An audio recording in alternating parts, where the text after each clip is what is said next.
Okay, folks, I have been wanting to do this video, and basically, one would say, well, this has to do with gluing plastic fittings together.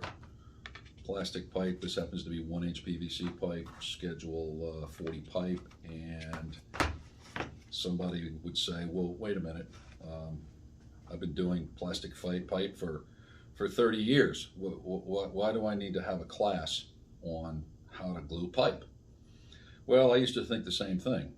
I was introduced to the process of properly using glue and pipe and the tools that go with it by a gentleman by the name of Eric Hudgens, who works here at Ferguson here in the Northern Virginia area, and he introduced me to a gentleman by the name of Skip Joyce, who is the owner-operator of the Joyce Agency. They represent the the Oatly line of products. And I said to the guy, I'm thinking to myself, well, again, why?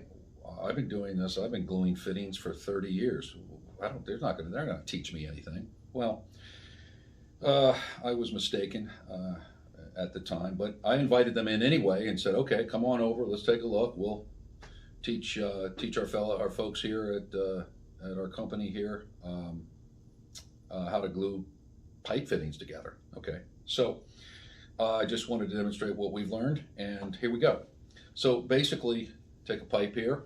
This happens to be 1 inch. You could take any pipe, anywhere from 1 to 12 inches, and the procedure is the same. Now, the different glues have different setup times. I'm not going to get into all that, but I just want to show you what I learned and how we've done it, and then I'll give you a little story time. Basically, you cut your pipe, and when you're done cutting the pipe, you want to file the edges down. It doesn't have to be vigorous, but just enough. Now this will represent a file. I've already filed this. You just want to file the edge off of the pipe itself, and then clean it off, scuff it up, and then again file it down so that you take the edge off. The reason why you want to take the edge off is because when you do go to push the fitting on there, that edge may create a line in the glue, which therefore, and particularly if you don't twist it, and if you just stick it on there, it may create a line or a channel for water to weep back out. So you always want to, again, clean this edge off. Now, you have to use cleaner that you put on the pipe. You always want to use it according to code, at least here in the Northern Virginia area. The code is you want to use something of color so that the inspector can see that you actually primed the pipe. You of course got to use the appropriate glue. Thing I'll talk about the glue is glue does get old. It does crystallize. If you've had that glue and it doesn't look consistent, something like that, that glue's been sitting through your truck for a summer, a winter, a whole year, throw it away. Glue's cheap. Redoing fittings is not. So no matter what size they are. So get some good glue. Okay. So basically what you do, okay, is you take your cleaner, okay, and you go ahead and clean the pipe. Now, my understanding is this softens up the pipe a little bit, okay? You clean the pipe. You also clean the inside of your fitting, okay? Now, while that's happening, of course, it's drying, okay? And everything's setting up and drying, okay? The next thing you do is this is already dried. You need to go ahead and apply some glue to the inside of your fitting, not much, okay, but some, okay, and you go back and reprime the pipe with your primer. But before the primer has time to set up, you put the glue on it while it's wet.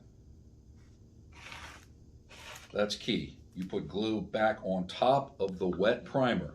Then you take your fitting, slide it on in. You have to hold it, give it a little twist, and hold it for 5, 10, 15 seconds. The larger the fitting, and depending on the glue that you have, you can't hold it for, you got to hold it, but depending on what type of glue you're using, you may have to hold it for longer or less. But you hold it, and the reason you won't want to hold it is so that the glue doesn't push the fitting back out, okay? But again, slide it on, give it a twist, and hold it for 5-10 seconds, and that should be a good fitting. There will be nothing wrong with that type of fitting. Now, story time. Soon after we learned how to do this through the Joyce Agency, again, it was very informative, and I was very glad we did the course. We had a job where we had to we had to do at least 20 fittings. It was 6-inch pipe.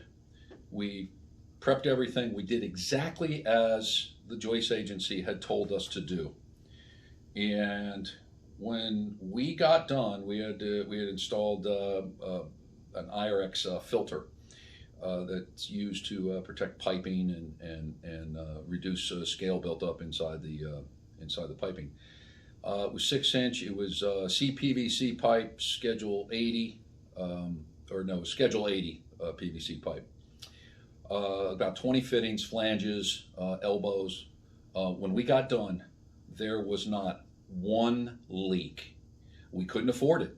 We had to do it right. And like I said, I attributed this class from the Joyce Agency, and I'm eternally grateful for that, because I believe that we were successful on that particular job because we were taught these techniques. So hopefully this helps some folks out there, and happy piping.